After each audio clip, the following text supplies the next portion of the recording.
You're listening to the Downeast Mike podcast, the quirky little podcast from Maine. And now, your host, Downeast Mike. Good morning, everybody. This is Downeast Mike and the Downeast Mike podcast. How you doing? This is May 13th, 2023, Saturday, early in the morning. Downeast Mike episode number 88, news and commentary for all things related to, everything, I guess. Our motto is some of this is whimsy, some of it's true, and the interpretation of it all is entirely up to you.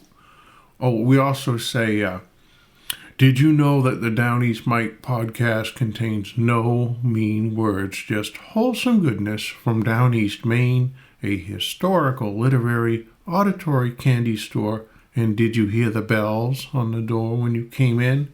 We have that little line just so we get warmed up a little bit so we can talk right.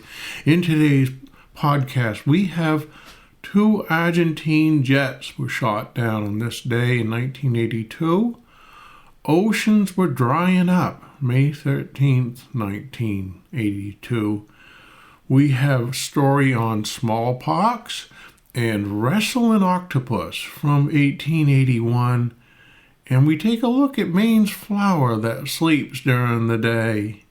Sort of like Downeast Mike on the weekend, just sleeps all day. And we have an illness of the instant. That's going to be fun, too. We will take a quick look at the world and international headlines. Let's leap right into this one. Employee found dead in freezer at Louisiana Arby's. You know somebody's going to make the pun about we got the beef and we got the meats.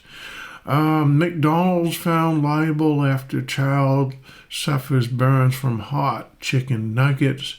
They could get freezer burn from cold chicken nuggets, couldn't they? Ted Cruz is furious at ridiculous question on Republican migration plan.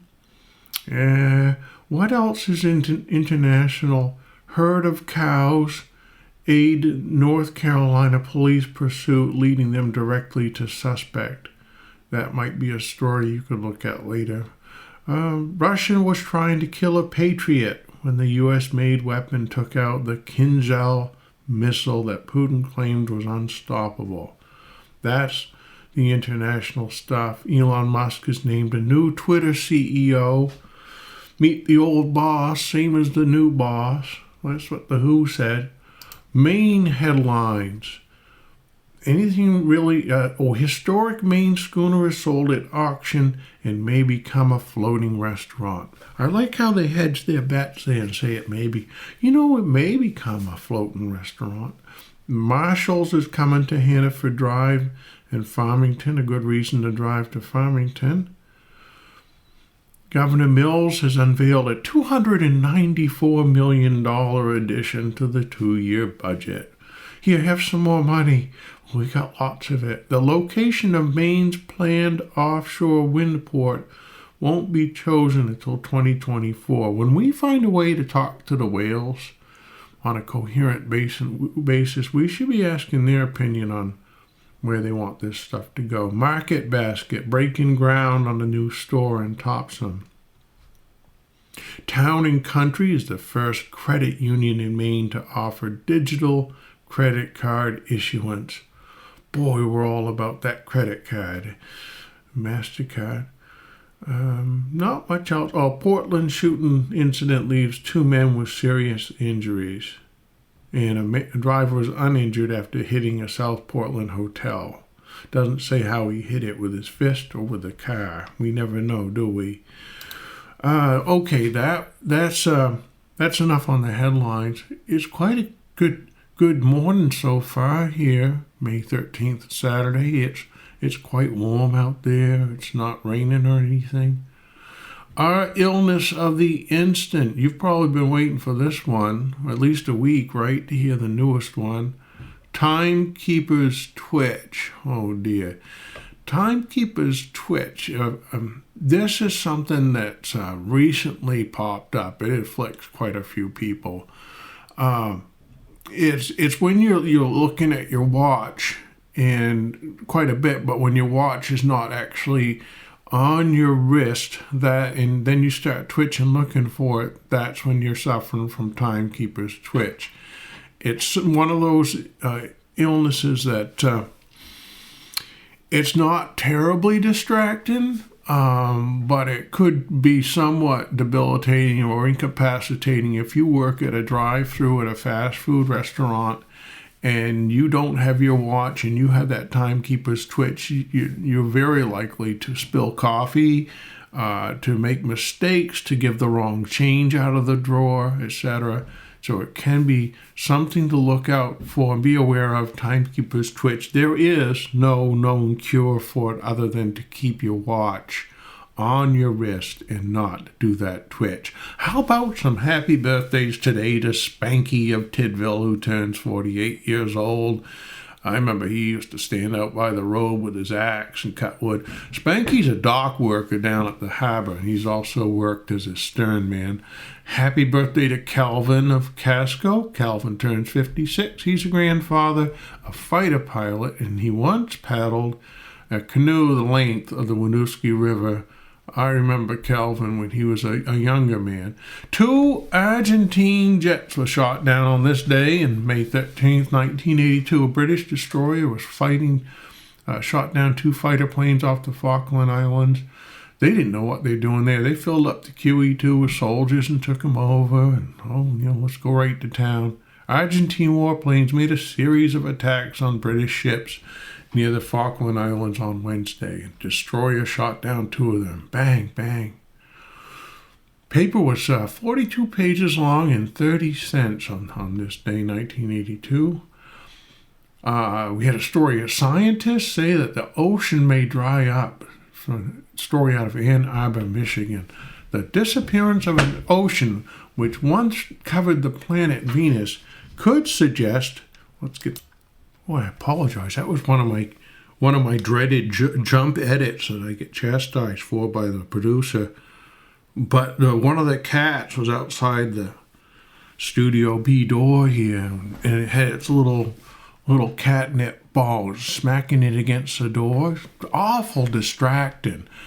All right, where were we? The scientist in Ann Arbor, Michigan, ocean up to 1.5 miles deep may have dried up on Venus because of what is called the greenhouse effect. Did you know that? 1982, we had the greenhouse effect. Solar heat's trapped in the atmosphere. A University of Michigan professor of atmospheric and oceanic science, his colleagues all contributed to a May 7th issue of Science magazine. Water and carbon dioxide would have prevented heat from escaping the planet, causing it to grow still warmer until the cycle caused a runaway greenhouse catastrophe and the consequent production of a hot, dense carbon dioxide atmosphere.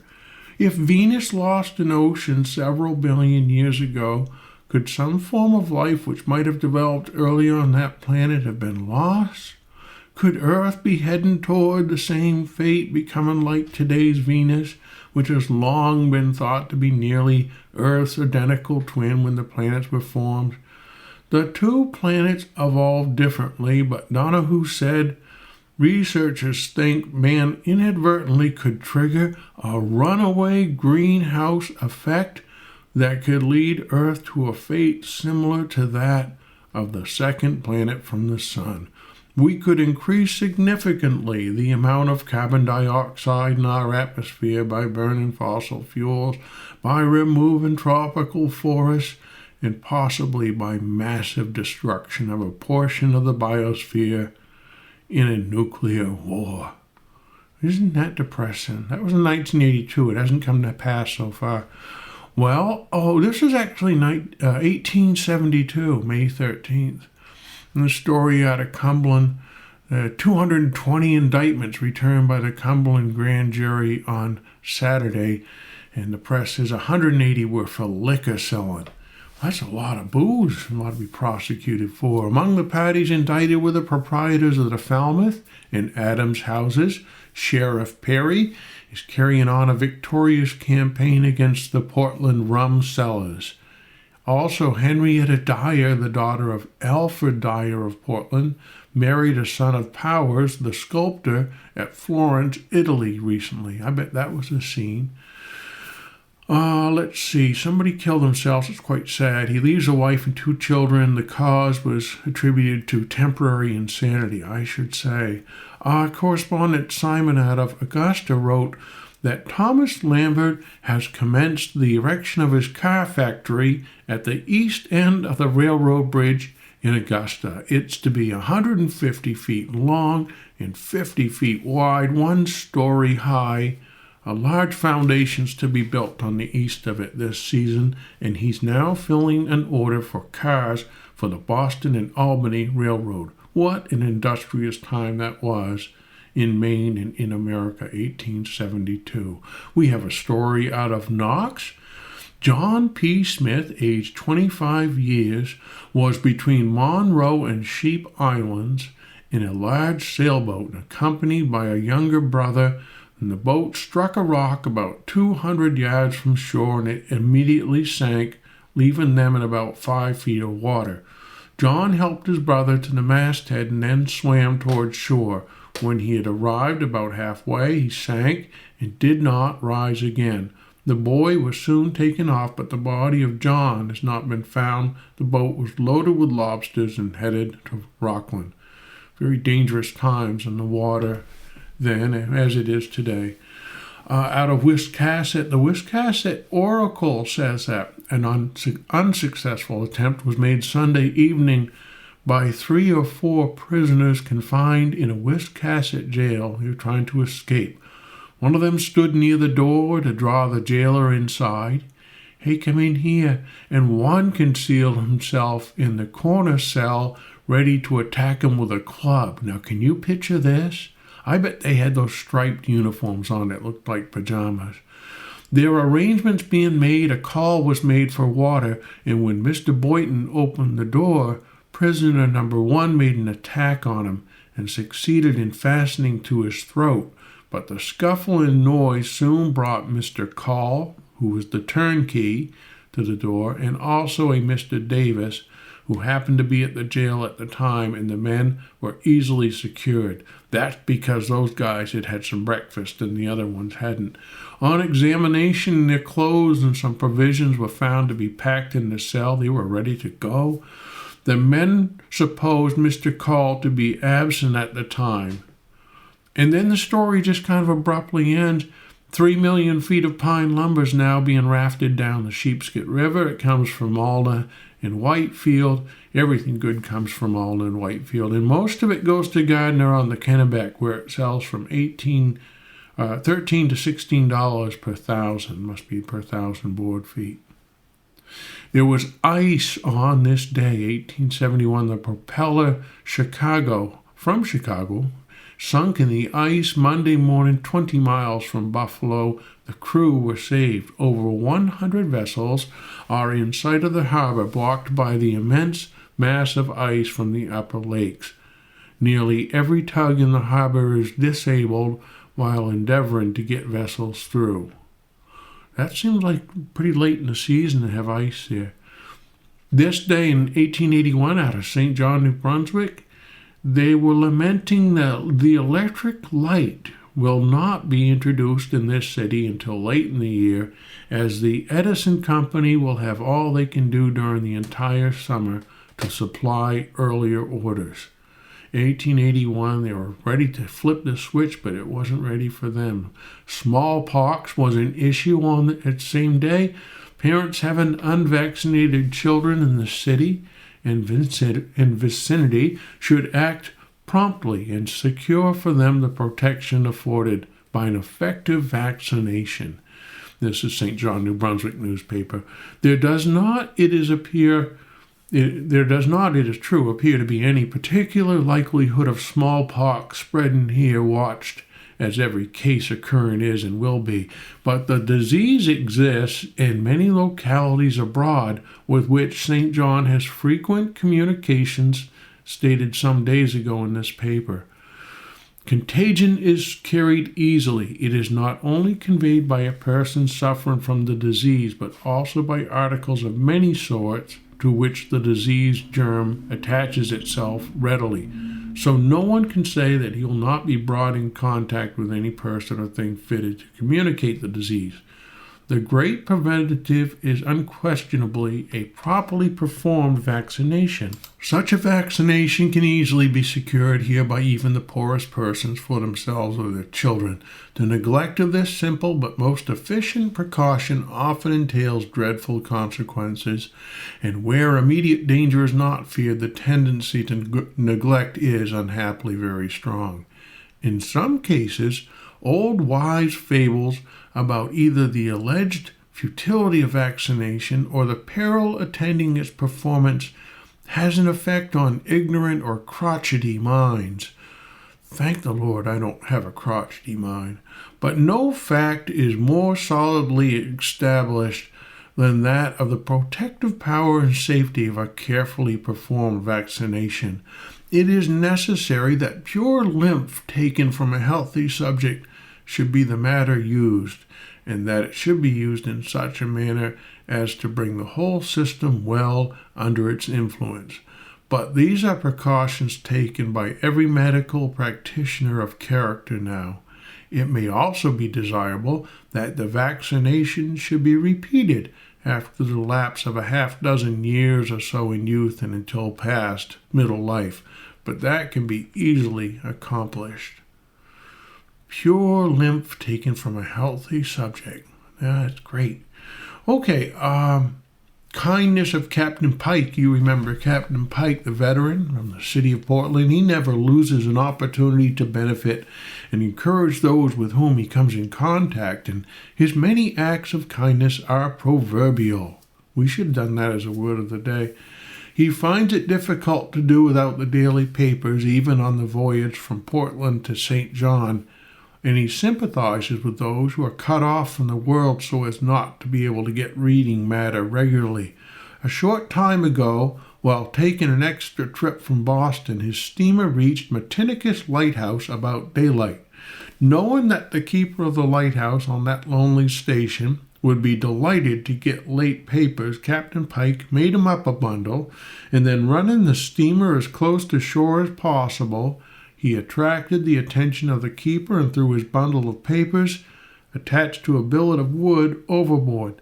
The papers were rescued in good order, and Mr. John Grant, the keeper, returns many thanks to Captain Pike in hopes he may live long to protect the fortunes of those who go down to the sea in ships. Great story. Oh, the Octopus out of New Zealand. This is from Sailor's Magazine, 1889, actually, but we like the story. The New Zealand mails, just to hand, bring the account of a terrible encounter between an octopus and a diver. Again, 1889. Archibald McGovern, says a Wellington correspondent who was a diver in the employment of Mr. Alan McGuire, has had an exciting few moments underwater in this harbor during the past week. McGovern had only just come from Auckland, where such causes of excitement were rarely met with, so that a great demand was made upon his nervous energy when caught by a devilfish 5 fathoms under the surface. A local reporter tells the story as follows. On going down for the purpose of laying some blocks, he was attacked by a good-sized octopus, which succeeded in fastening onto him, and in spite of all his struggles, chained him to one of the piles in the retaining wall. Had no idea what it was going to do with him after it got caught. McGovern, however, had the good sense to remain quiet, and the octopus, whose arms measured quite 9 feet, quitting its hold of the pile, was brought to the surface on the back of the diver. These monsters are very numerous in Wellington Harbor, Evans Bay, and the neighboring coast. That was from the Belfast Witness by way of Sailor's Magazine in 1889. Those octopus, I wouldn't go under the water with them. We had a story from Stone which was an illustrated magazine published in the day, every monthly magazine, I guess it was. Stone, marble, granite contracting and building. And the title of this story is Queer Quarries Discovered. I don't think queer meant the same thing back then. Stone has recently received the first lot of letters from its special expedition sent to investigate a wonderful quarry near Shin Pond in the Sugarloaf Mountains of Maine. And this quarry has been worked for several hundred years, but the product of which had never reached a market beyond the villages of the once powerful but now almost extinct tribe of Penobscot Indians, which owns and holds it sacred.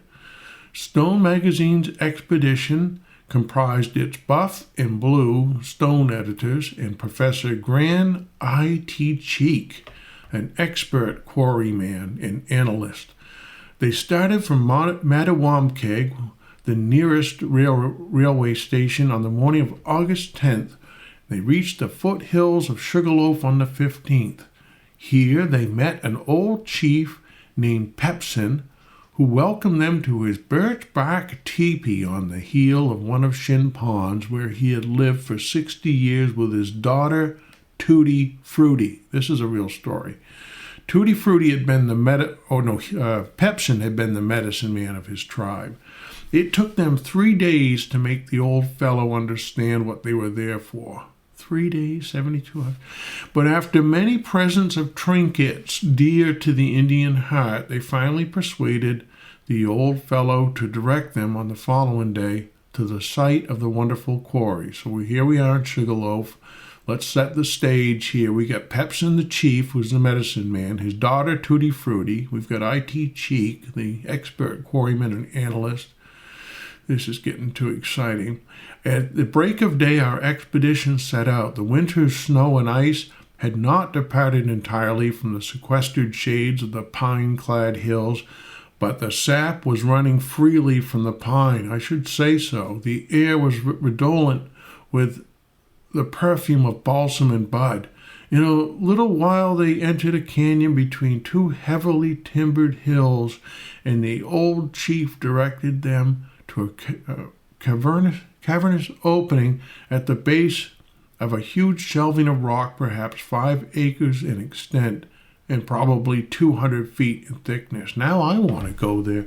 This was the quarry, and what a wonder it was, being nothing more nor less than a fully developed quarry of gum with very thin strata of many colors, fully 150 feet deep, and enclosing an area of 4 square acres. It was simply a huge pile of variegated strips of gum, resembling such as one may see in miniature in the shop windows. The bottom of the quarry was a lake of sap, which had not yet congealed to sufficient hardness to bear any weight. The old chief explained that this was the sap that had percolated through the shelving rock 30 moons before, and that would, as soon as the warm weather settled, become clarified and solid, when the sap which had just commenced running to the roots of the trees above would work its way through the rock to again drip and form another layer. In this way, the wonderful deposit of natural gum has been going on for countless ages, each season depositing a tissue sheet of gum of a different color. For hundreds, perhaps thousands of years, the old chief said, his people had quarried this gum to thatch their bark huts, to coat the inner walls of their teepees, to waterproof their canoes, and to prepare the hides and furs of the animals they had slain for food and clothing. For the winters are long and rigorous in that climate, they must be well protected. It had also broken into rubble and used as fuel in rude fireplaces cut into the rock. It was also universally used as a chewing gum to quench thirst. Indeed, it is said, one who incessantly chews it never gets thirsty or hungry, and a supply was always taken along by the Penobscots when they went on the chase for wild game. So that goes on quite a bit. But one of the great queer quarries of Maine, the quarries on a reservation belonging to a remnant of the Penobscot tribe, who of course have no idea of its commercial importance, of course. It is not believed that they would part with it for any consideration, for practically they could not exist without it.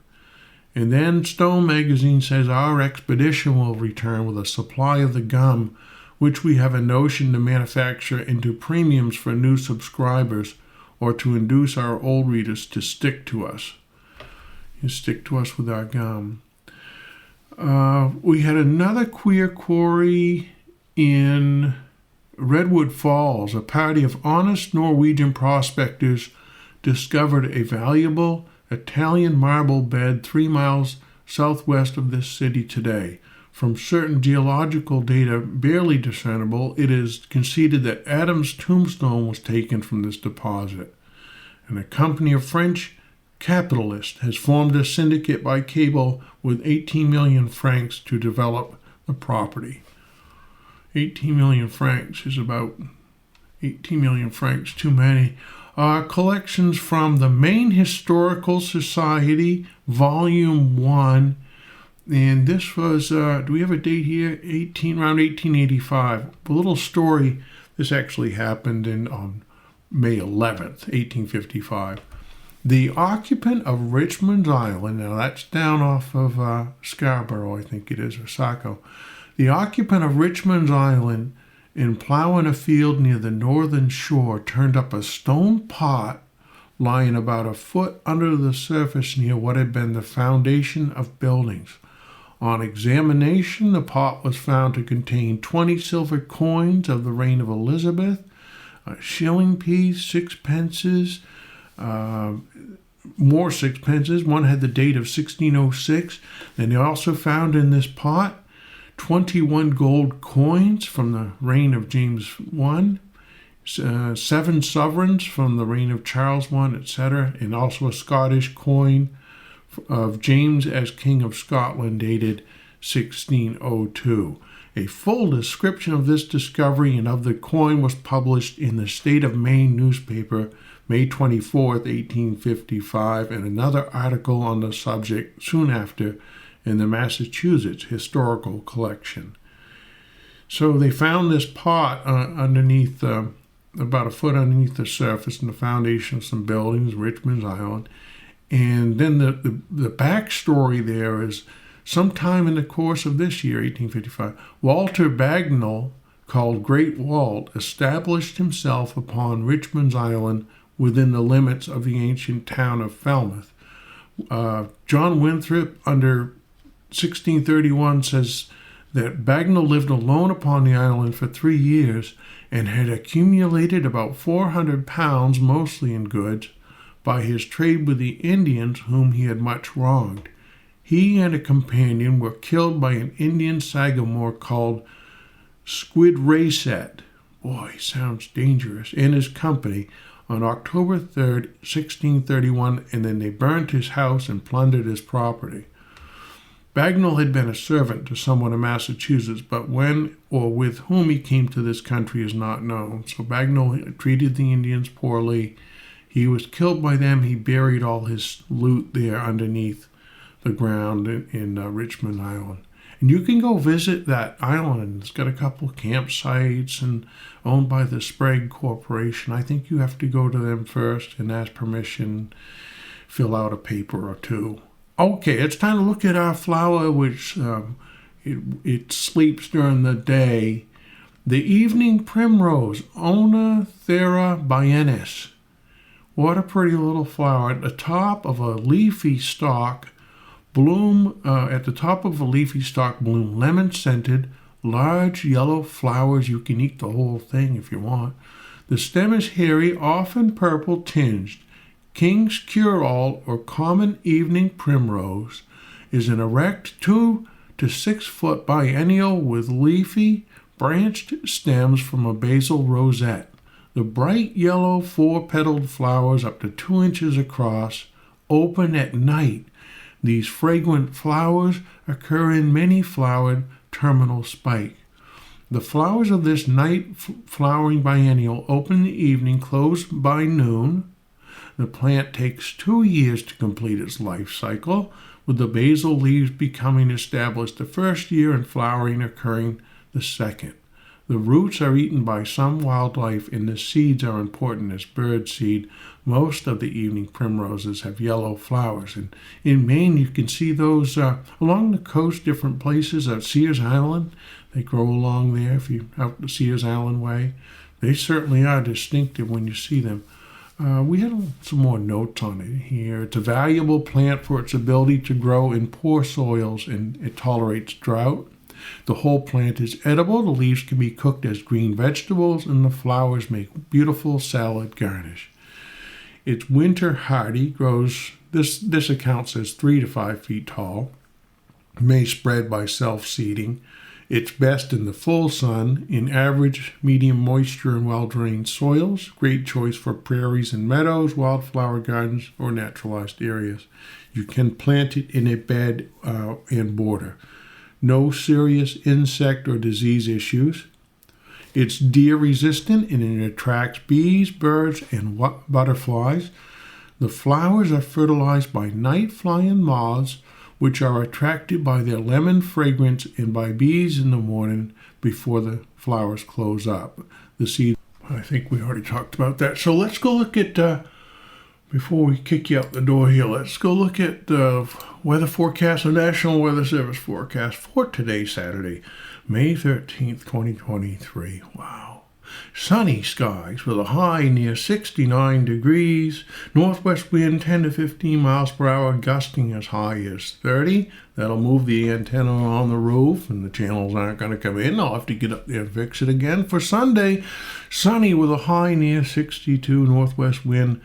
Again, gusting up as high as 25 miles per hour. Sounds like we're getting into the wildfire scariness phase. But look at this forecast all through Monday and Tuesday, Thursday, and right into Friday of next week. Sunny and pleasant, highs near 70 every day, and the lows and the overnights around 40. So wonderful spring weather has arrived here in Maine, and we're very grateful for that. I hope you're enjoying your day and your weekend. And until next time, this is Downeast Mike wishing you and your loved ones a day that is full of grace, love, and kindness. We'll see you. I lost it all a long time ago, and now won't you look at me? I'm a broken man, living poor in a city by the sea. At night the tent is all lit up, but the glow is lost on me. Oh, I'm all broke down and living hard in a city by the sea. I lost it all in Nova Scotia. The water and the flowers and the girl.